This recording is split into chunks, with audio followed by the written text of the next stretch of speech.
Okay, so in previous class we have just completed our Laplace transform. So today we will be starting new basically topic, that is resonance. Okay, अब resonance इसके बाद में अपना total 5 units complete हो जाएंगे, फिर एक unit बचेगी. So today we will be completing our this unit of 5th unit, and after that there will be only one unit remaining, that is two-port network. Okay, so first of all, you have studied about the resonance in physics also, in circuit in first year also. तो अब मैं यहाँ पे आपको बताऊंगा resonance होता क्या है, आप जानते भी हैं, उसके एप्लीकेशंस क्या है. सबसे पहले आपको जानना चाहिए एप्लीकेशंस क्या है. So basically the resonance is basically most prominent feature of frequency response of a circuit that may be sharp peak exhibited in its amplitude characteristics. ये क्या है हम देखेंगे अभी. ठीक है, ये कहाँ कब एग्जिस्ट करता है, जब हमने ट्रांसफर फंक्शन, अगर याद होगा आपको पिछली क्लास में मैंने आपको पढ़ाया था कि transfer function is basically the ratio of output upon input response. Okay, output response divided by input. Okay, so जो न्यूमरेटर है इसके जो रूट्स हैं उसे हम जीरो कहते हैं, और डिनोमिनेटर के रूट्स को हम पोल्स कहते हैं. अगर पोल्स कॉन्जुगेट पोल्स लाई करते हैं, कॉन्जुगेट पोल्स का मतलब होता है कि सपोज यहाँ पे ही एक पोल यहाँ लाई कर रहा है और एक ये, मतलब -2 plus -j. Okay, this is called complex conjugate poles. अगर ये लाई कर रहा है तो मेनली हमारा रेजोनेंस होता ही है. ठीक है, और पहली बात, रेजोनेंस कहाँ पे होता है. बेसिकली रेजोनेंस के लिए आपकी दो बेसिकली एलिमेंट्स प्रेजेंट होना जरूरी है, that is inductor and capacitor. Okay, so that resonance occurs in a circuit that has at least one inductor and one capacitor. Okay, so resonance is a condition in an RLC circuit. RLC circuit मतलब resistance, inductance और एक capacitor एक circuit के अंदर, in which capacitive and inductive reactance are equal in magnitude, thereby resulting in a purely resistive impedance. क्या है मैं अभी आपको बताऊंगा. So basically resonance basically कहाँ काम में आता है. रेजोनेंस काम में आ रहा है बेसिकली रेडियो स्टेशंस को ट्यून करने में, टीवी रिसीवर्स के अंदर. कैसे हम देखेंगे. सो सबसे पहले एक कंडीशन, हम एक सीरीज आरएलसी सर्किट लेते हैं. ठीक है, अभी आपको पता चल जाएगा व्हाट इज रेजोनेंस. ठीक है, रेजोनेंस अगर मैं हिंदी में आपको बताऊं कि रेजोनेंस वो कंडीशन है जहां पे, सर देखो ये सीरीज आरएलसी सर्किट है, हम जानते हैं ये मेरी एक्सएल है, this is my XL, that is inductive reactance, that is equal to j omega L, omega मेरी फ्रीक्वेंसी है, and this is my capacitance जिसे हम एक्सी कहते हैं. एक्सी क्या होता है, 1 अपॉन जे ओमेगा सी, हम देख चुके हैं. और this is my applied voltage, और this is the series current flowing in the series RLC circuit. तो तीन पैरामीटर लिए हमने सीरीज आरएलसी के अंदर. ओके, ये वो कंडीशन है जहां पे जो सर्किट के अंदर, अभी तो अब इंपिडेंस है, सर्किट के अंदर रेजिस्टेंस भी है और इंडक्टेंस भी है और कैपेसिटेंस भी है. The resonance condition is that condition at विच जो सर्किट है वो हमारा प्योरली रजिस्टिव सर्किट बन जाए. प्योरली रजिस्टिव सर्किट तभी बन सकता है जब हमारा जो इम्पिडेंस है, impedance offered by this inductor and impedance offered by this is XL and this is XC, ये बेसिकली दोनों इक्वल हो जाए. यानी XL बराबर XC, ये दोनों आपस में एक दूसरे को कैंसिल आउट कर दें.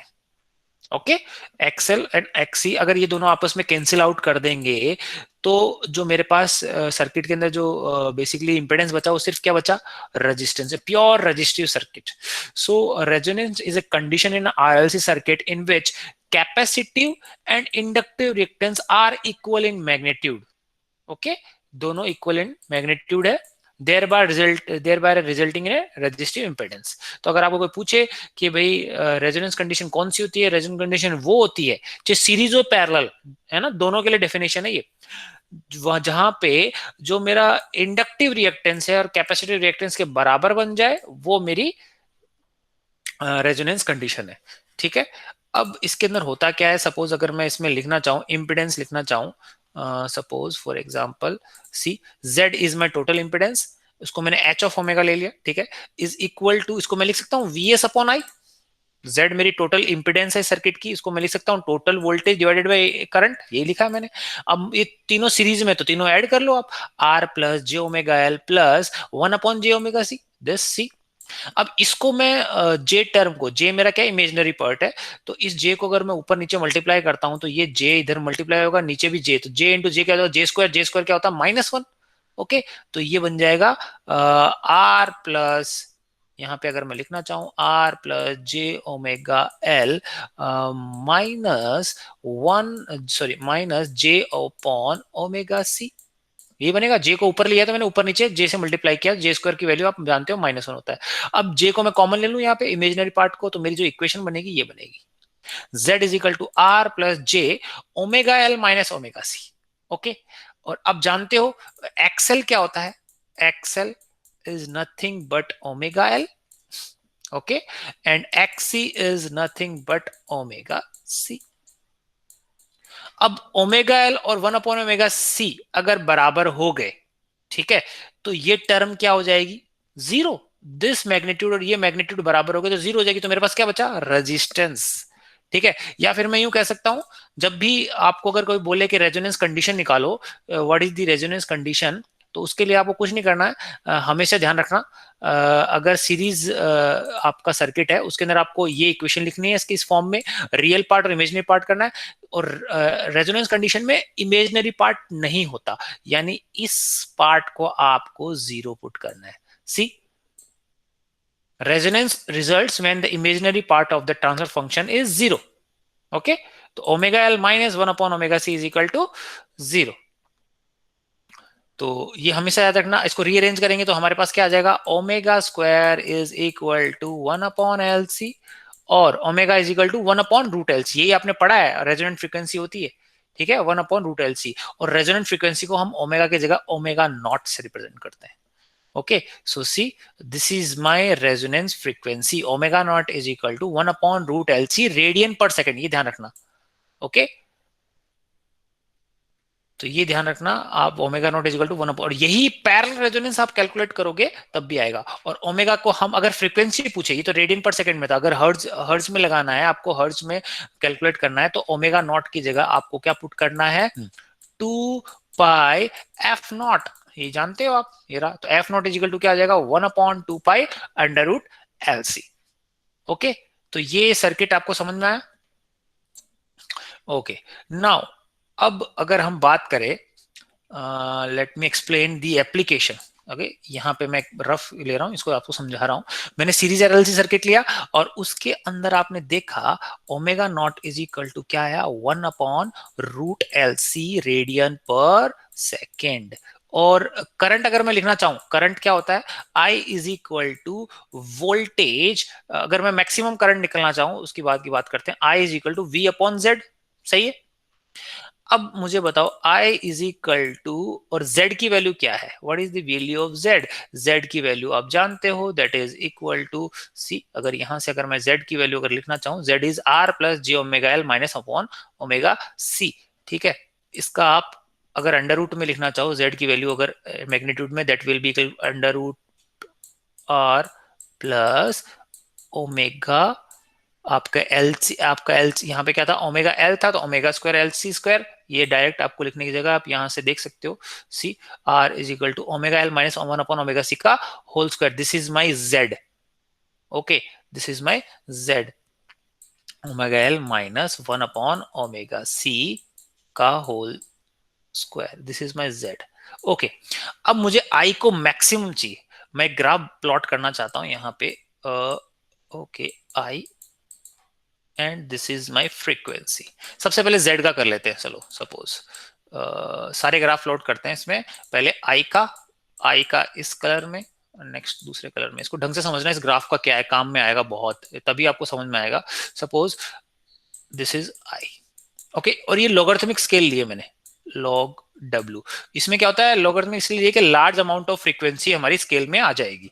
Okay, i is the current, ठीक है। दूसरा मैं कलर ले लेता हूं ग्रीन, वो मैं लेता हूं जेड का। ओके, अगर मैं इसके अंदर रेजिस्टेंस को प्लॉट करना चाहूं तो वो कुछ ऐसा आएगा, resistance R that is fix, मेरा फिक्स। Okay R. अब देखो यहाँ पे I is equal to V upon Z आते हैं। अगर मुझे मैक्सिमम करंट चाहिए तो मेरी जेड क्या होना चाहिए, minimum, it should be minimum. और ये मिनिमम कब होगा, जब ये वाला पार्ट हट जाएगा। ये कब हटेगा, रेजोनेंस कंडीशन पे। रेजोनेंस कंडीशन में क्या होगा, एक्सएल बराबर एक्सी। एक्सएल क्या है, ओमेगा एल, और एक्सी क्या है, 1 अपॉन ओमेगा सी। यानी ये दोनों बराबर हो जाएंगे तो दोनों का मैग्नीट्यूड बराबर हो जाएगा तो जीरो हो जाएगा। तो जेड की वैल्यू क्या बन जाएगी, आर, सिर्फ आर बची। तो मैक्सिमम कब करेगा, जब रेजोनेंस कंडीशन पे हमारे पास करंट क्या होगा, मैक्सिमम होगा। रिमेंबर, जो सर्किट के अंदर सीरीज आरएलसी सर्किट के अंदर करंट मैक्सिमम कब होगा, जब मेरा सर्किट रेजोनेंस पे होगा, जब एक्सएल बराबर एक्सी होगी। ओके, वो एक फ्रीक्वेंसी। अब मुझे बताओ, ये पूरा सर्किट है ना, जो इंपिडेंस है वो सिर्फ रेजिस्टेंस की ना चल के और इंडक्टेंस और कैपेसिटेंस में ना डिपेंड करके एक और चीज पे डिपेंड कर रहा है, किस पे, फ्रीक्वेंसी पे, ओमेगा। ओमेगा। और ये मैक्सिमम कब होगा, कौन सी फ्रीक्वेंसी पे होगा, ओमेगा नॉट पे। ओमेगा नॉट पे मैक्सिमम करंट होगा तो इंपिडेंस क्या होगा, मिनिमम। तो I M upon V M Z maximum तभी कहलाएगा, I M is divided by R होगा। ठीक है। तो अब देखो फॉर एग्जाम्पल अगर मैं बात करूं, X L is nothing but omega L. Okay, और एक्स सी क्या है मेरा, 1 upon omega C. Okay, let me draw with another colour. ठीक है, ये लो। अब एक्सएल एक पॉइंट मैंने ले लिया, suppose this is my resonant frequency omega naught. ये दिख नहीं रहा, 1 second. Okay, this is my omega naught, ये फ्रीक्वेंसी है यहाँ पे, रेजोनेंट फ्रीक्वेंसी है। अब रेजोनेंट फ्रीक्वेंसी से कम है, अगर ये रेजोनेंस इसकी फ्रीक्वेंसी कम है तो एक्स, ये सी है, सॉरी है ना, this is my C capacitor. अगर ओमेगा की वैल्यू कम है तो एक्स की क्या वैल्यू क्या होगी, ज्यादा इंपिडेंस। यहाँ पे ये ऐसा ग्राफ कुछ ऐसा आएगा।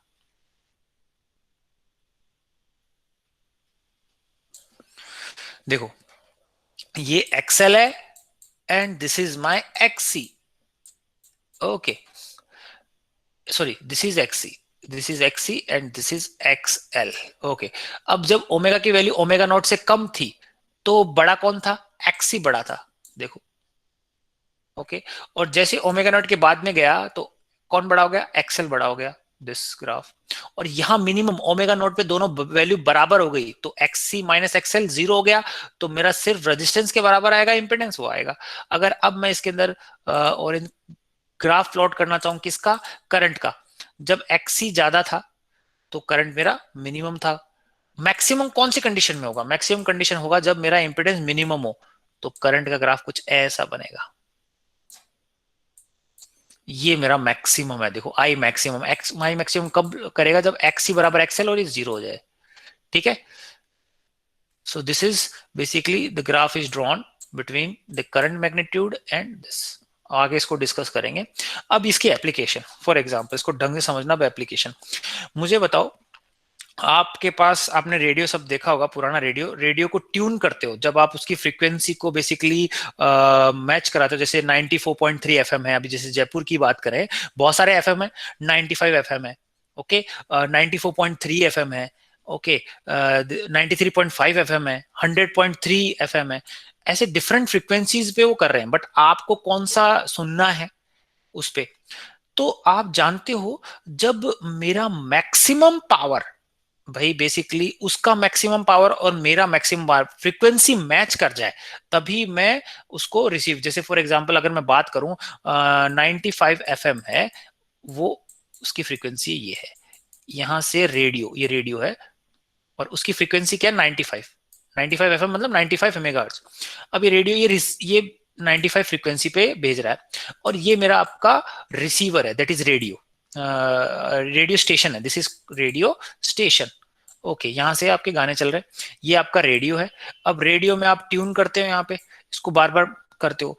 जैसे ही आपकी फ्रीक्वेंसी 95 के साथ मैच कर जाए, पूरा अचानक आप अगर 94.9 भी लगाते हो तो आपको ये सुनाई देता है थोड़ा बहुत, बट डिस्टोर्शन बहुत ज्यादा आते हैं। बट 95 के साथ एग्जैक्ट आपके पूरा एग्जैक्ट गाना सुनेगा। मतलब क्या कहना चाह रहा हूं, मतलब रेडियो रिसीवर के अंदर आपके पास एक एलसी सर्किट है। ओके, एक एलसी सर्किट है, और ये ग्राफ आया और ये maximum, this is called maximum resonant frequency.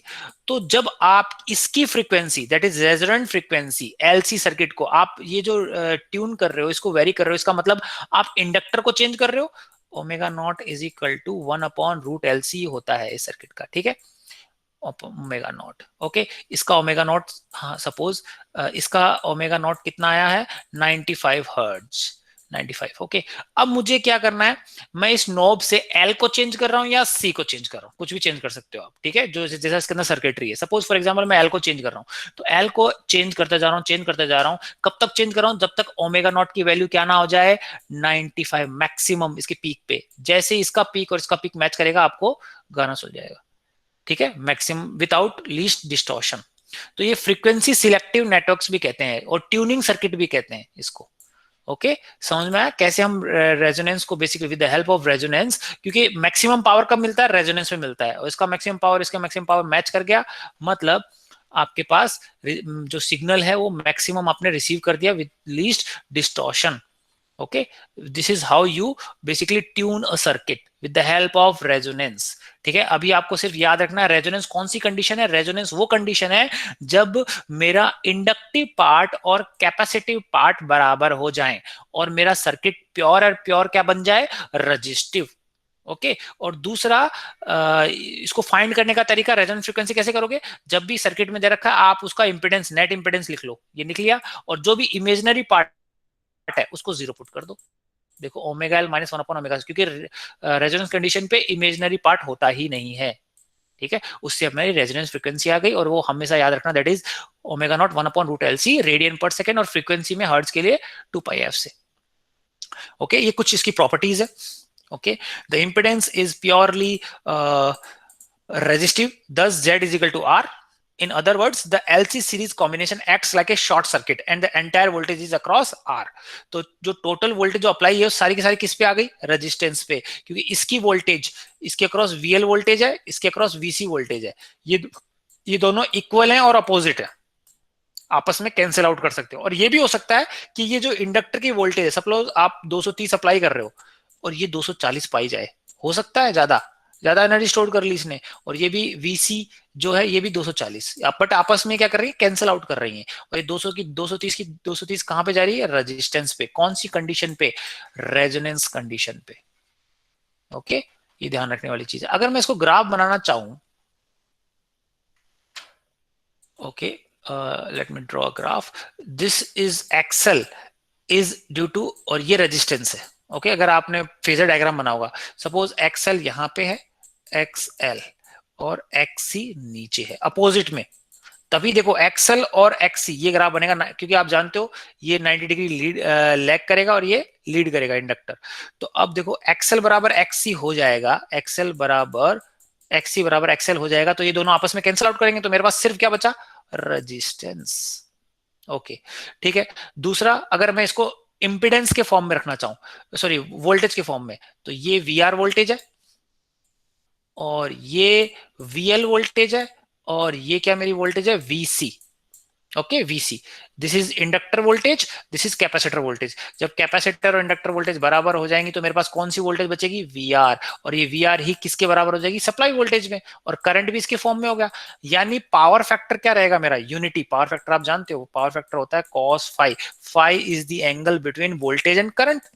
तो अब दोनों के बीच में सेम फेज में आ गया। रेजोनेंस में जो पावर फैक्टर होता है वो क्या होता है, unity, cos 0 is equal to 1 हो जाएगा। ओके, नाउ अब इसके अंदर अगर आपको कोई बोले कि नहीं, ऐसे कॉम्प्लिकेटेड क्वेश्चन भी आ सकते हैं, रेयर है, बट आपको बोले कि भाई सर्किट के अंदर प्योर इंडक्टर कौन सा ज्यादा है, तो ये दोनों अपोजिट में है वैसे तो, VL VC, उसने कहा कि इंडक्टर वोल्टेज ज्यादा है, तो इसका नेट ग्राफ क्या बनेगा, ये तो VR है ही, इसको मैं यू बना सकता हूँ, VR माइनस VC।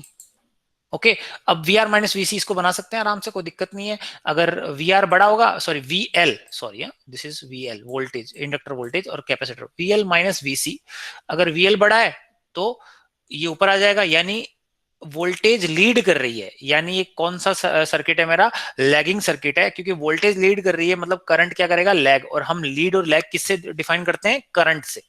और आप जानते हो करंट इंडक्टिव सर्किट के अंदर आपका करंट लैग करता है। ओके, अगर VL माइनस VC, मेरा VC बड़ा है तो यही सर्किट ऐसा चेंज हो जाएगा, VR और ये नीचे आ जाएगा, VC माइनस VL बन जाएगा। ओके, अब इसमें क्या कर रहा है, वोल्टेज लैग कर रहा है बट करंट क्या करेगा, लीड करेगा, तो ये लीडिंग सर्किट है। ओके, चलो, तो अब आपको आइडिया लग गया कि व्हाट इज बेसिकली रेजोनेंस, क्या होता है, रेजोनेंस की कंडीशन क्या होती है, कैसे ऑब्टेन करते हैं सीरीज रेजोनेंस के अंदर। ठीक है, और अब कुछ पैरामीटर्स पढ़ लेते हैं हम। ओके, ओके, नाउ अब जब सीरीज रेजोनेंस में मिनिमम पैरामीटर, करंट तो मैक्सिमम होगा, करंट मैक्सिमम होगा तो इंपेडेंस क्या रहेगी, मिनिमम, ये ध्यान रखना। और the inductor voltage and capacitor voltage can be much more than source voltage हो सकती है। अब करंट देखो मैंने ये दिखाया था, करंट क्या हो जाएगा, Vm upon under root of R square plus omega minus omega Z. ठीक है, अब इसी को हम देखो मैंने बेसिकली पावर फ्रीक्वेंसी और मैग्नीट्यूड, करंट मैग्नीट्यूड का प्लॉट किया है। ऐसा बनेगा, कैसे आया मैं बता चुका हूं आपको अभी। ठीक है, this is the maximum current eight which frequency, resonant frequency omega naught. चलो, अब बेसिकली इस पे क्या होगा, मैक्सिमम पावर होगा, एवरेज पावर डिसिपेट करेगा। ठीक है, क्योंकि पूरा का पूरा पावर किस में डिसिपेट करेगा, रेजिस्टेंस के अंदर, क्योंकि इंडक्टर और कैपेसिटर तो आपस को कैंसिल आउट कर रहे हैं। तो that will be equal to I square into R, ये आप जानते हो, आई। और basically average power dissipated in RLC circuit हम देख चुके हैं प्रीवियस क्लास के अंदर, वो क्या होता है, अगर रजिस्टिव सर्किट है वो हाफ आई स्क्वायर आर होता है। ओके, कैसे, आई आर एम एस, ये जानते हो आप, I R M S is equal to I M by root two, ये जानते हो आप। आई एम मेरा क्या है, मैक्सिमम करंट, तो आई एम का स्क्वायर लोगे तो ये आई स्क्वायर बाई 2 इंटू आर आ जाएगा। ठीक है, अब इसको अगर हम बेसिकली वोल्टेज के फॉर्म में लिखना चाहें तो the highest power dissipated occurs at resonance, हम जानते हैं रेजोनेंस पे ही डिसिपेट करेगा, क्योंकि मैक्सिमम जो इंडक्टिव और कैपेसिटिव पार्ट तो कैंसिल आउट कर देंगे। When I is equal to V M by R, हम जानते हैं I is equal to V M by R, I maximum तभी होगा जब वीएम मैक्सिमम होगा, वीएम अपॉन आर। अब आई की जगह हम वीएम बाई आर रख रहे हैं, तो ये आपका मैक्सिमम पावर डिसिपेशन हो गया वीएम स्क्वायर बाई 2r, ये ध्यान रखने वाली चीज है, वीएम स्क्वायर अपॉन 2r। अब मैं एक नई फ्रीक्वेंसी डिफाइन कर रहा हूं, ओमेगा 1 और ओमेगा 2। यहाँ पे जो पावर है वो मैक्सिमम डिसिपेट हो रहा है। This frequencies are called half power frequencies. These are called half power frequencies. मतलब हाफ पावर फ्रीक्वेंसीज वो फ्रीक्वेंसीज होती हैं जहां पे इस रेजोनेंट फ्रीक्वेंसी का जो पावर है वो हाफ होगा। वो क्यों लेते हैं, और दिस बेसिकली ओमेगा 1 और सिमिलरली ओमेगा 2। ठीक है, यहाँ पे दो फ्रीक्वेंसी एग्जिस्ट करेंगी, एक तो लोअर वोल्टेज लोअर फ्रीक्वेंसी और एक हायर फ्रीक्वेंसी, जहां पे पावर डिसिपेशन हाफ होगा एग्जैक्टली किसका, इस मैक्सिमम पावर का। ओके, यहाँ पे डिफाइन कर रहे हैं, तो डिफाइन सिंपल आपको क्या करना है, इसका हाफ लेना है। ओके, तो ये हाफ, इसका हाफ लोगे तो क्या आ जाएगा, 1/4 वीएम स्क्वायर अपॉन आर, ये रहा, दिस इज हाफ। और ये कौन सी फ्रीक्वेंसी पे एग्जिस्ट करेंगे, ओमेगा 1 और ओमेगा 2। और यहाँ पे अगर मैं कहूं कि भाई जो इंपिडेंस है वो √2 इंटू आर हो जाता है, तभी हाफ होंगी, देखो, है ना। तो आपको कुछ नहीं करना, जो ये इंपिडेंस है, ये वाला इंपिडेंस है, इसको किसके इक्वल पुट करना है, √2r के, जो भी ओमेगा की value I that is my half power. दो वैल्यू आएंगी क्योंकि क्वाड्रेटिक इक्वेशन बनेगी, क्वाड्रेटिक इक्वेशन दो वैल्यू आएंगी, तो एक तो ओमेगा 1 होगी और एक ओमेगा 2 होंगी। This are called half power frequencies, और ये एग्जिस्ट करती हैं 1/√2 पे करंट के मैक्सिमम। तो 1/√2 कितना होता है, 0.707 होता है, 1/√2 देखो 0.707 Vm/R। ओके, ये क्यों ले रहे हैं, क्योंकि मैं एक नई क्वांटिटी डिफाइन करना चाह रहा हूं, that is called bandwidth, B, bandwidth. Bandwidth basically आप जानते हो, जैसे फॉर मैं एग्जांपल मैंने बताया कि भाई 95 आप एफएम सिग्नल सुनना चाहते हो, तो ऐसा नहीं है, आप इसको 94.9 पे भी सुनने लग जाते हो थोड़ा बहुत, मतलब डिस्टोर्शन तो रहता है, थोड़ा डिस्टोर्शन कम रहता है। ऐसे ही 95.1 पे भी इसको सुन पा रहे हो।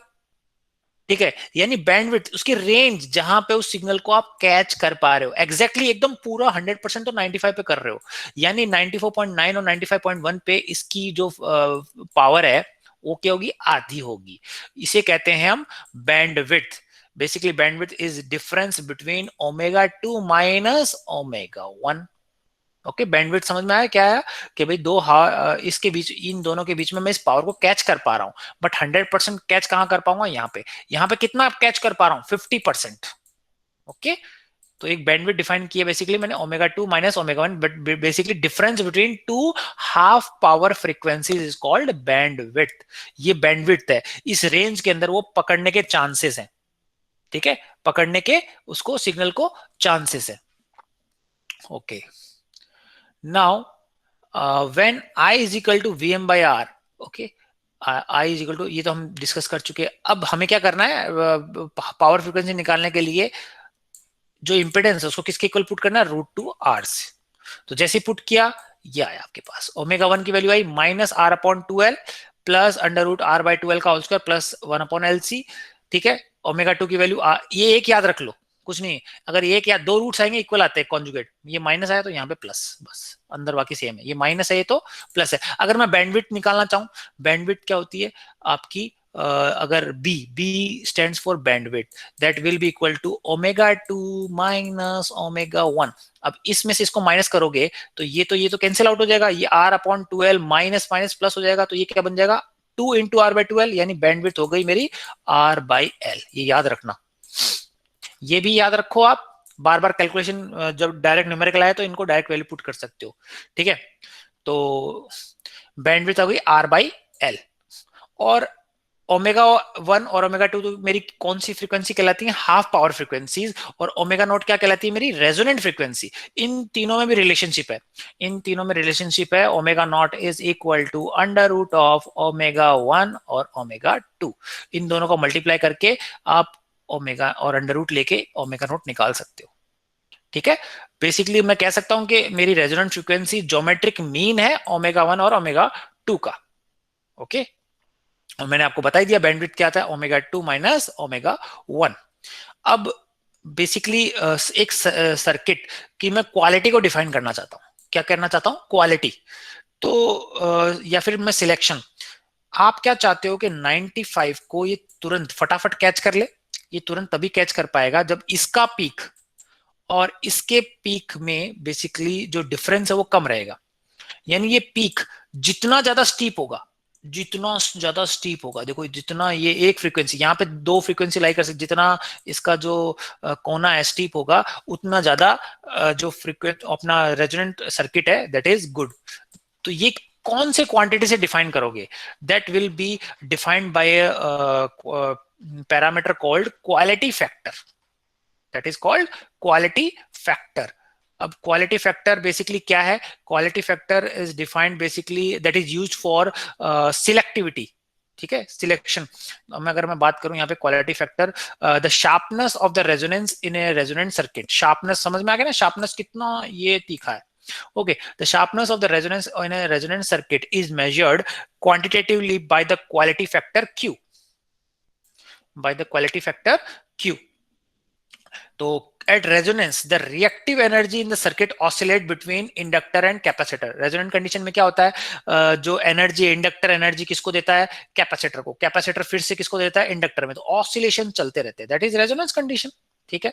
The quality factor relates the maximum और peak energy stored to the energy dissipated in the circuit per cycle of oscillation. ये डेफिनेशन है क्वालिटी फैक्टर की। क्वालिटी फैक्टर क्या होता है, 2π/2 ratio of peak energy stored in the circuit. Peak energy stored circuit कब कब होगी, resonance में।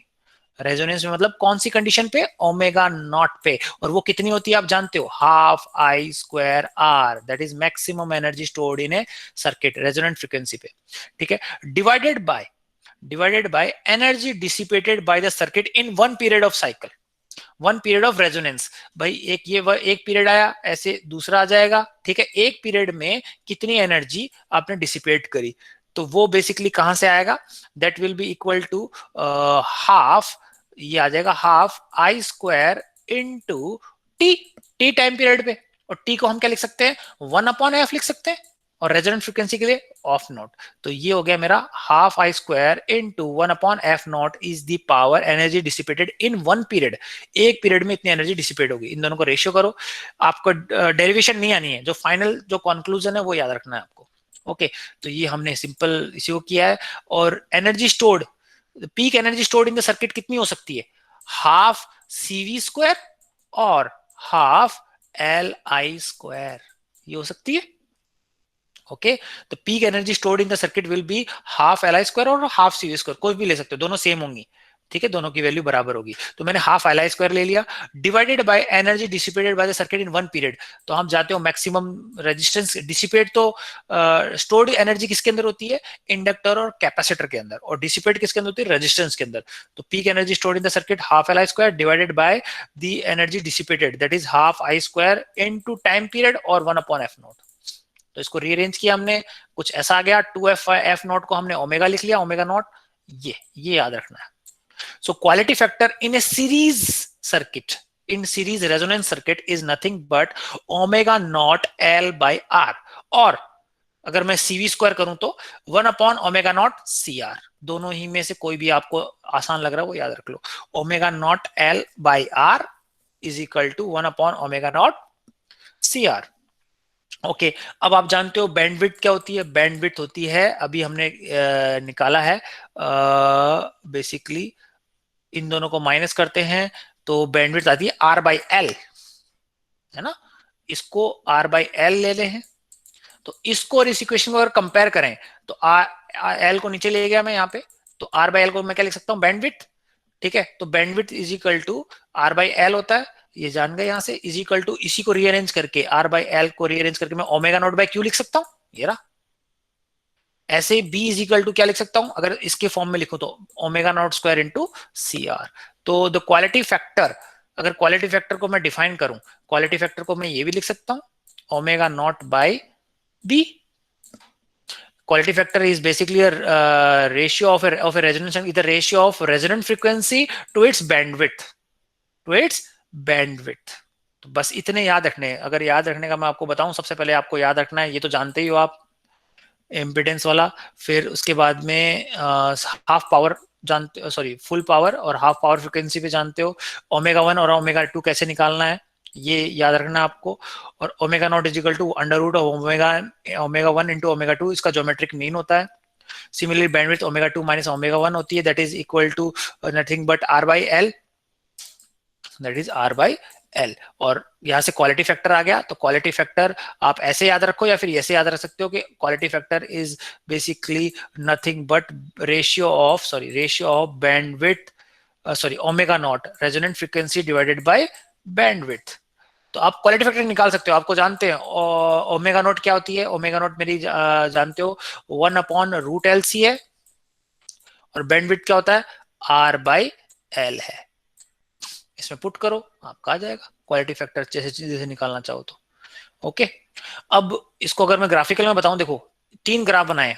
शार्पनेस किसमें ज्यादा है? इस वाले में, Q3 वाले में। तो ग्रेटेस्ट सिलेक्टिविटी, यानी बहुत ज्यादा चांसेस है 100% मतलब पावर मैच करने का। अब इसके इतनी फ्रीक्वेंसी रेंज आ गई, इतनी फ्रीक्वेंसी रेंज आ गई, ज्यादा फ्रीक्वेंसी रेंज आ गई, तो भाई मीडियम क्वालिटी हो गई। और इसकी फ्रीक्वेंसी रेंज ज्यादा आ गई, और ज्यादा हो गई, तो लीस्ट सिलेक्टिविटी होगी। जितनी ज्यादा बैंडविड्थ होगी उतनी ज्यादा बेसिकली सिलेक्टिविटी कम होगी। इनवर्स रेशियो है, मतलब क्वालिटी अगर ज्यादा है, देखो क्वालिटी अगर ज्यादा है तो बैंडविड्थ बेसिकली क्या होगी? कम होगी। दिख रहा है आपको? इसकी क्वालिटी बहुत ज्यादा है तो बैंडविड्थ सबसे B3 देखो, B3 और Q3 सिलेक्टिविटी ज्यादा है बट बैंडविड्थ उसकी कम है। ओके, तो हम जो नेटवर्क्स हैं RLC नेटवर्क सर्किट्स, उनको हम 3 पार्ट्स में डिवाइड कर सकते हैं, low quality factor, medium quality factor और हाई क्वालिटी फैक्टर। और हम चाहते हैं हाई क्वालिटी फैक्टर की रेंज, क्यू क्वालिटी फैक्टर की रेंज अगर 10 या 10 से ज्यादा है, that means that circuit is called high quality factor.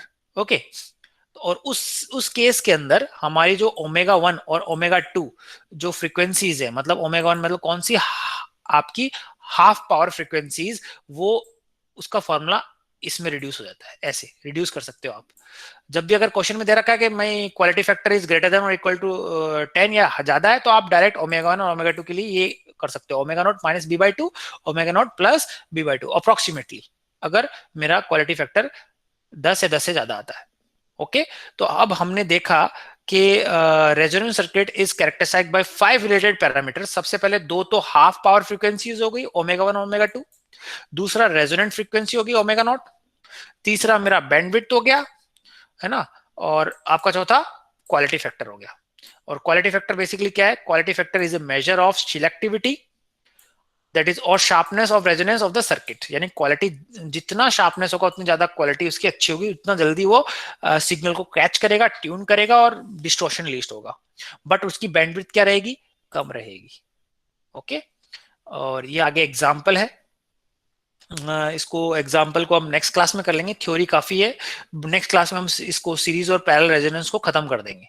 Okay, आज इसको एक बार पढ़ना, कोई डाउट हो तो नेक्स्ट क्लास में मैं आपको बता दूंगा। ठीक है, नेक्स्ट क्लास में हम बेसिकली जब सीरीज रेजोनेंस समझ में आ गया, ओके, तो पैरेलल रेजोनेंस तो इजी है, बहुत सिंपल, इसी पे बेस्ड है। ठीक है, बस कुछ नहीं है, आर एल और सी को पैरेलल में लगाना है। ठीक है, तो वो हम नेक्स्ट क्लास में देख लेंगे और उसके ऊपर न्यूमेरिकल कर लेंगे, तो नेक्स्ट क्लास में हमारा यूनिट ये खत्म हो जाएगा। ओके, सैटरडे को। So let me stop the recording.